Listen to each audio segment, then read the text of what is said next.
ನನ್ನ ಎಲ್ಲಾ ಯೂಟ್ಯೂಬ್ ವೀಕ್ಷಕರಿಗೆ ನಮಸ್ಕಾರ. ಹಾಗೂ ಯಾರೆಲ್ಲ ನನ್ನ ಯೂಟ್ಯೂಬ್ ಚಾನೆಲ್ ಅನ್ನು ಸಬ್ಸ್ಕ್ರೈಬ್ ಮಾಡಿಲ್ಲ ಪ್ಲೀಸ್ ಸಬ್ಸ್ಕ್ರೈಬ್ ಮಾಡಿ ಯಾಕೋ ಲೈಕ್ ಮಾಡಿ. ಧನು ರಾಶಿಯವರಿಗೆ ಶ್ರೀ ಕ್ರೋಧಿ ನಾಮ ಸಂವತ್ಸರ ಹೇಗಿರಲಿದೆ? ಈ ಹೊಸ ವರ್ಷದಲ್ಲಿ ಧನು ರಾಶಿಯವರಿಗೆ ಏನೇನು ಫಲ ಸಿಗಲಿದೆ, ಒಳಿತಾಗಲಿದೆಯೋ, ಎಚ್ಚರಿಕೆಯಿಂದ ಇರಬೇಕೋ ಎಂಬುದರ ಕುರಿತ ಯುಗಾದಿ ವರ್ಷ ಭವಿಷ್ಯ ಇಲ್ಲಿದೆ.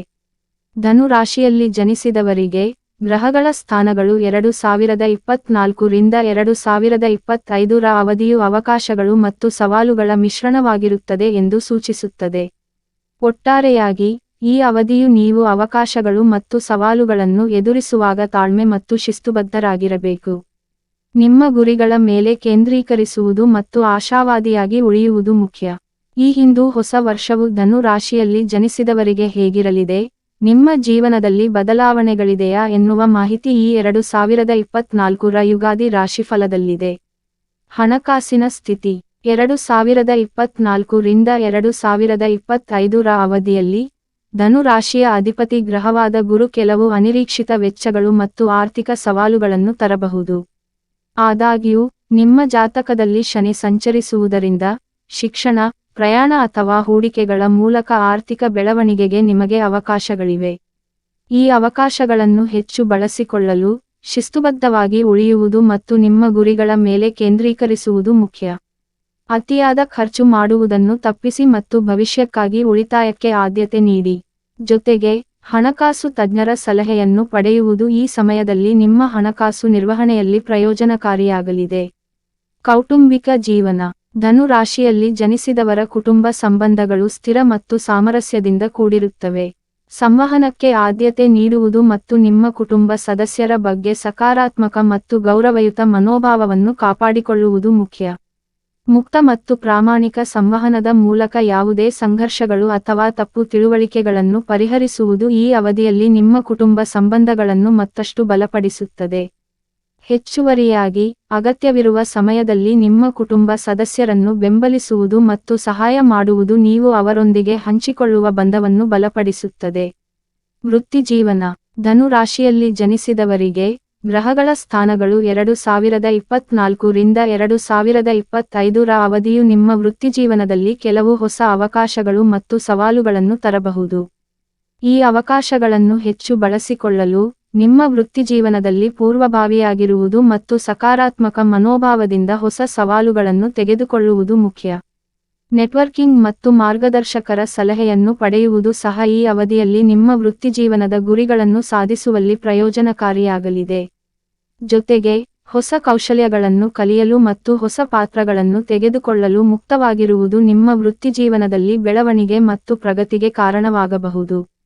ಆರೋಗ್ಯ ಭವಿಷ್ಯ ಧನು ರಾಶಿಯಲ್ಲಿ ಜನಿಸಿದವರಿಗೆ ಈ ಅವಧಿಯು ನಿಮ್ಮ ದೈಹಿಕ ಮತ್ತು ಮಾನಸಿಕ ಆರೋಗ್ಯದ ಬಗ್ಗೆ ಗಮನ ಹರಿಸಬೇಕಾಗಬಹುದು.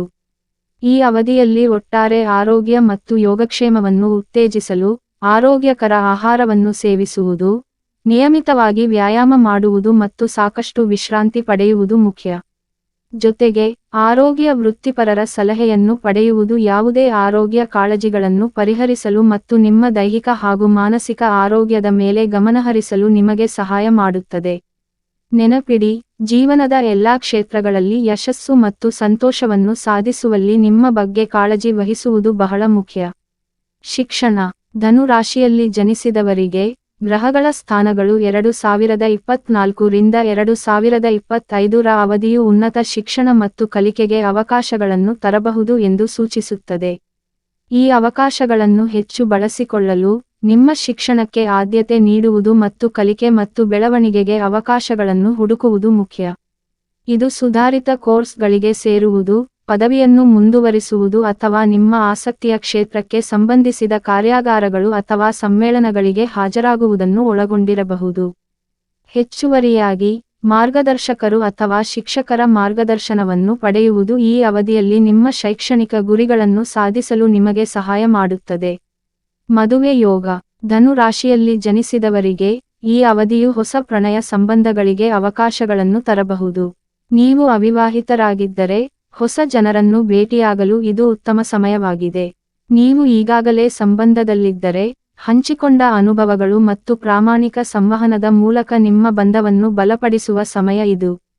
ಅಂತಿಮವಾಗಿ, ಈ ಅವಧಿಯಲ್ಲಿ ನಿಮ್ಮ ಮದುವೆ ಅಥವಾ ಪ್ರಣಯ ಸಂಬಂಧಗಳ ಯಶಸ್ಸು ಪರಿಣಾಮಕಾರಿಯಾಗಿ ಸಂವಹನ ನಡೆಸುವ, ಅನುಭೂತಿ ಮತ್ತು ತಿಳುವಳಿಕೆಯನ್ನು ತೋರಿಸುವ ಮತ್ತು ನಿಮ್ಮ ಸಂಗಾತಿಯ ಅಗತ್ಯಗಳಿಗೆ ಆದ್ಯತೆ ನೀಡುವ ನಿಮ್ಮ ಸಾಮರ್ಥ್ಯವನ್ನು ಅವಲಂಬಿಸಿರುತ್ತದೆ.